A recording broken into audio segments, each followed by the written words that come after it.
Wow. So growing up, how did that impact you being bigger? So you went through there, you quit your football Mhm. team, and now you kind of self-isolated and only hung out with your brother's friends. Did that happen all through high school? Because I mean, your brother graduated a couple of years Yeah. before you, and so did the friends.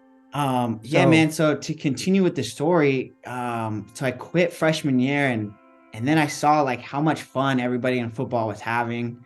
I had classes, I didn't have classes with my brother and their friends. So I was kind of forced, to make other acquaintances and try and make other friends. And um as a big kid, I was obviously like made fun of in class, especially in public school. Like private school, there was a little bit of that, but being there and like being a Christian school, like it was kind of frowned upon, obviously, to like make fun of other people because of their weight. Um, but in a right. public school, man, it was like free game. So people, I remember one Yeah. of my best friends today, actually, he would make fun of me all the time in our freshman Spanish class. And I resented him for it. I didn't like him for it. I thought he was an asshole. I thought he was a fucking prick.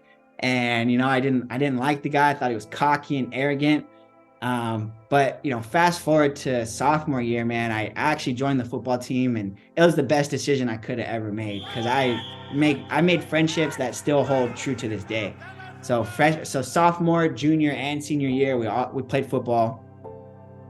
And I actually found my passion, man, and I was actually really good at it.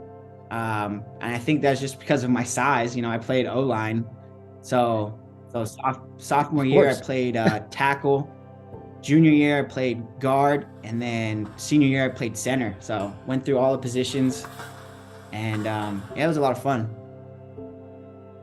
What would you say to somebody who may be in that same spot in their life that you are, that you are back then? What would you say, like to help them go Yeah, get through it? yeah. Be comfortable with being uncomfortable. That's the best. I mean, that's the That's a best great. thing, man. It's there's nothing good that happens in this little space that we're comfortable in. There's no growth that happens there. You're not going to meet new people staying at home and playing video games. You're not going to meet girls staying at home and, being in your comfort zone.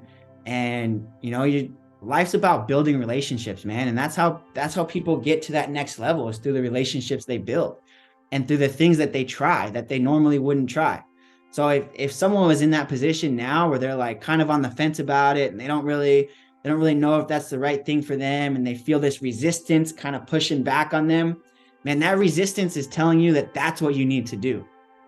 Like if you're feeling any type of resistance in your life, that's where you need to push. You need to push back.